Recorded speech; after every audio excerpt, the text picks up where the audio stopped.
Hi. I love to read, which I'm sure if you are sitting here watching this video, you feel the same. So I read 16 books in the month of January, which is a lot for me. Might not be a lot for other people, but it is for me. And so I just wanted to come in here and talk about them and maybe rate them. And yeah. So I have the physical copies of some of these books, but most of them I got from the library because I am broke and support your local library. And so I don't have them. So I'll just put like a picture of them up on the screen somewhere. Okay, so first up we have The Maidens by Alex Michaelides. I read this book directly after I read The Silent Patient, and if you've read both, then you know there are some unique ways that they are tied together. I think because of that, I enjoyed it a lot more than I see a lot of people, reviews said they didn't enjoy it. I did. I know a lot of people also said they could see the twist coming from a mile away, which I couldn't, which makes me feel kind of stupid, but it's okay. I don't know. I thought it was good. I love the cover of it, and I liked the academia vibes. Was it the best book I've ever read? No, but I still thought it was good, and I still enjoyed it. So there's that. Second book after that was from the library. It was The Diary of a Young Girl by Anne Frank. It's a diary. I don't really think people should be rating it. It wasn't really ever meant to be shared with the world. I do think it's profound. I think people should have to read it, and I think that it's really nice to see how she viewed the world, and it's, you know, obviously a very sad story. But yeah, it was definitely worth the read, so if you haven't read it yet, definitely do that.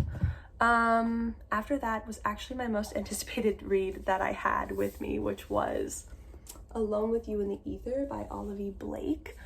I have been following the hype around this book for so long, and I wanted to read it so bad, so when I got it for Christmas, I freaked out and I was so excited, and I actually didn't enjoy it as much as I thought I would. I think there's some good characters, there's some good passages, some good storylines, some good quotable, you know, stuff in this book. I just maybe think it didn't have much of an impact on me as I thought it would. Still good though, solid 4 stars, you know. I think if it's on your TBR and you're looking to read it, you should. After that, I read What She Knew by Jilly McMillan. This book was also something I got for Christmas. It is a mystery, suspense, thriller kind of book about this woman whose son goes missing. He's 8. He goes missing while they're on a walk in the woods. This was intense. It gave me a lot of anxiety, especially as someone who has a lot of younger siblings. It was good. I would never read it again, obviously, but like, you know, I thought it was good. It kept me on the edge of my seat. It did what a mystery suspense thriller is supposed to do. So yeah, pretty good. Okay, so after that, I read The Tattooist of Auschwitz by Heather Morris. I would probably give it maybe 3 stars. I thought that because of the subject matter, I don't think it was handled very well by the author or written very well. It was so lifeless for it being based off of real life people. I was shocked, and it was just lacking in depth and cohesion, and just, you know, I think it could have been done a lot better, and I wish it would have been done a lot better because it is a really important story that I think more people should be reading. After that, and don't be shocked by this, but I read the Hunger Games series for the first time ever, which I watched the movies forever ago, and I just never got around to reading the books, and oh my gosh. So I have Catching Fire and Mockingjay. I went to a used bookstore and bought them after I read the series because it's just, I want to reread it all the time now. It's so good. 5 stars all the way around. Definitely worth the hype, 100%. I've read the last chapter of Mockingjay, I think 3 or 4 times when I was getting to the end because I just didn't want it to be over. So good. Absolutely devoured it and absolutely obsessed with it. So yeah, if you haven't read it yet, don't make my mistake and go read it because they're really good. After that, I read The Paris Library, which I also picked up from the same said used bookstore. I paid $10 for it, which is pretty crazy. But I didn't like it. 3 stars, maybe. I don't know. I think that it just had a lot of characters that shouldn't have been in there, that it didn't really make sense why they were in there. And this is actually the book that I got the closest ever to DNFing. And after I finished it, I kind of wished I would have, because then some worth it version of this book would have still been stuck in my head. I just wasn't a fan, especially considering it has a lot to do with the German occupation of Paris in World War II.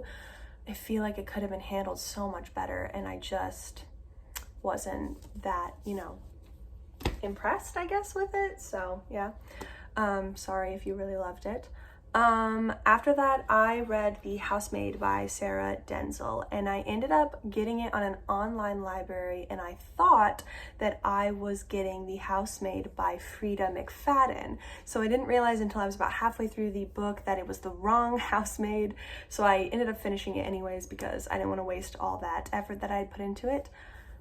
There is a reason that they have such a big difference on Goodreads. When you look at the one by Frida McFadden, it has like a 4.38, I think, and then the one by Sarah Denzel, which I read, has like a 3.7 or something. I think it was good. I definitely would never read it again, and it didn't really stick with me. I thought it was suspenseful. I thought it was a good mystery. I just think maybe the ending wasn't really explored enough. Kind of ended abruptly at the same time that it extended the ending too long. I'm not quite sure how to explain it, but it definitely was dark, and I think it could have been done a little better. So yeah.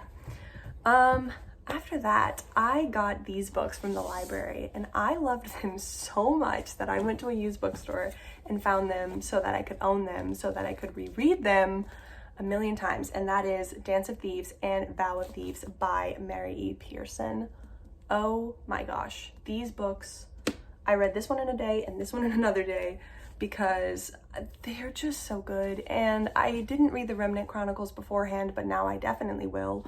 And I found the first 3 chapters or so of this to be a little hard to get through with the world building, but still absolutely worth it. I mean, so good, such good characters, such good storylines, such good endings, just such good world building. I don't know, female friendships, enemies to lovers. Like, what more can you want from some books? Also, they're beautiful. So yeah, chef's kiss. I absolutely am obsessed with these books. Okay, so after that, I read another duology, which is Vicious and Vengeful by V.E. Schwab.